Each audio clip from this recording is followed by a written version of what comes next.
아니 도대체 국내에서 대마 말고 그런 필로폰 같은 항정신성 의약품은 도대체 어디서 오는 걸까요? 네, 안녕하십니까 여러분. 여러분의 인생을 지켜드는 인생 변호사 배한진 변호사입니다. 오늘은 제가 인천지검에서 근무했을 때 주로 했던 마약 밀수 사건에 대해서 좀 설명을 드릴까 하는데요.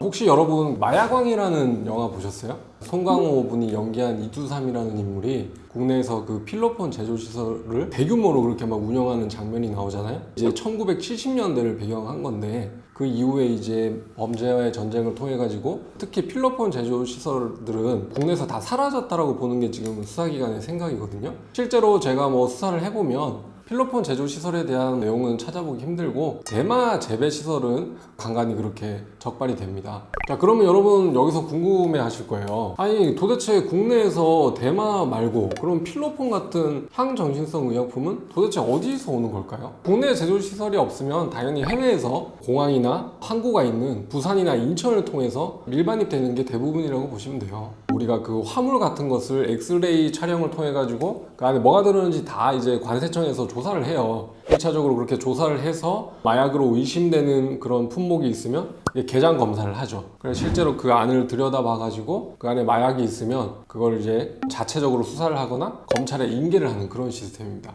실제로 제가 인천 공항에 가서 그 안에 있는 엑스레이 그런 화면을 보니까 MDMA라고 부르는 일명 캔디라고 부르는 마약, 그 마약이 이제 알약처럼 생겼는데 겉에 품목은 뭐 모자 같은 건데 그 안에 전부 다 알약이 이렇게 빼곡히 박혀 있는 경우가 있거든요. 자, 이렇게 세간에서 마약을 적발하게 되면 자체적으로 수사를 하든지 검찰에 인계를 한다고 했는데 그 기준은 적발된 마약의 그 가액이 500만 원을 넘게 되면 검찰에 인계해서 검찰에서 직접 수사를 하게 되고요. 500만 원이 넘지 않는 경미한 마약의 경우에는 관세청에서 직접 수사를 하게 됩니다. 자, 그러면 관세청이나 검찰에서 수사를 한다고 했는데 어떻게 수사를 하느냐? 그 수사 기법을 우리가 통제 배달이라고 부릅니다. 통제 배달이란 수사가 뭐냐면 컨트롤드 딜리버리라고 그래서 그 어떤 배달의 과정을 통제한다는 그런 뜻인데요. 구체적으로 그 마약이 든 물건을, 화물을 보색역 외로 반출을 해서 통상적인 정상적인 방법으로 여러분한테 배달 가는 것처럼 위장해서 배달을 간 다음에 그 물건을 수령하는 사람을 긴급 체포하는 그런 수사 기법이죠. 이렇게 마약이 국내로 들어올 때는 당연히 갖는 사람, 수취인 이름에 제대로 된 이름을 쓸 수가 없겠죠. 제3자 이름이나 아니면 가공의 인물의 이름을 쓰고 그 연락처에도 대포폰의 그 연락처를 기재하는 경우가 대부분이어서 사전에 우리가 그 배달하기 전에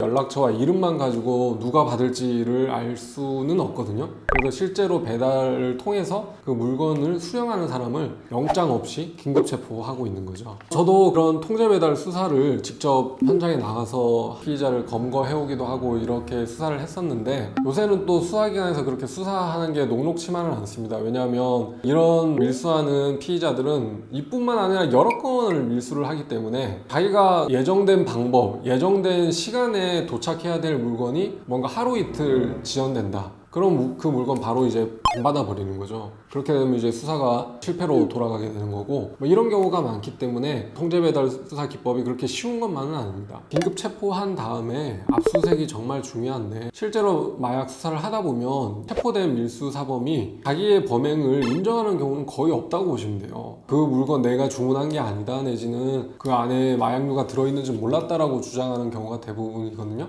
그래서 그 관련된 증거들을 수집하기 위해서 형사소송법 217조 1항에 따라서 사후에 긴급하게 압수수색을 하게 됩니다. 그런 다음에 관련 증거가 나오면 다시 48시간 내에 압수수색 영장을 청구하게 되는 그런 구조로 이루어지는데요. 보통 우리가 그런 증거들에서 기대할 수 있는 부분은 휴대폰 같은 경우에는 국외에 있는 공범들과 대화 나눈 내역들, 그 다음에 송장 같은 거를 찍어둔 사진, 그 다음에 소변 모발에서는 이 사람이 평소에 마약류를 투약했다면 마약류 성분에 대한 감정, 그 다음에 주거지 압수수색의 경우에는 그 주거지에 마약류를 보관하고 있는지 뭐 이런 것들이 물론 소변 모발에서 마약류 성분이 나왔다는 거는 밀수에 대한 뭐 직접 증거가 되지는 않겠지만 그 마약 사범들이 평소에 마약류를 취급하고 있었다는 사실은 이런 밀수 사건에서 중요한 간접 증거가 됩니다. 지금까지 설명을 들어서 아시다시피 그게 20일 내에 끝나는 수사입니다. 일단 기본적으로 그 매 순간순간이 체포와 압수수색이라는 그런 강제 수사의 연속이기 때문에 수사기관 입장에서는 굉장히 지켜야 될 적법 절차가 많습니다. 그래서 저도 수사를 수사를 하다 보면 가끔가다 놓치는 부분이 있기 때문에 그런 부분은 직접 수사를 해보지 않은 사람은 어디서 지금 적법 절차에 문제가 있는지 이런 것들을 지적해내기가 굉장히 어렵거든요. 나아가서 마약 사건에서 수치지에 제3의 인물이 도용되기도 하고 제3의 휴대폰이 그렇게 도용되어 있는 사례도 정말 실무상 빈번하기 때문에 억울한 사람이 잡혀가는 경우도 분명히 있을 수 있습니다. 그렇기 때문에 그런 절차적 문제 내지는 다른 사람이 범인이라는 실체적 문제, 이런 문제로 여러분들이 무죄나 무혐의 주장을 하는 경우라면 반드시 마약 전문 변호사와 상의를 하셔야 됩니다.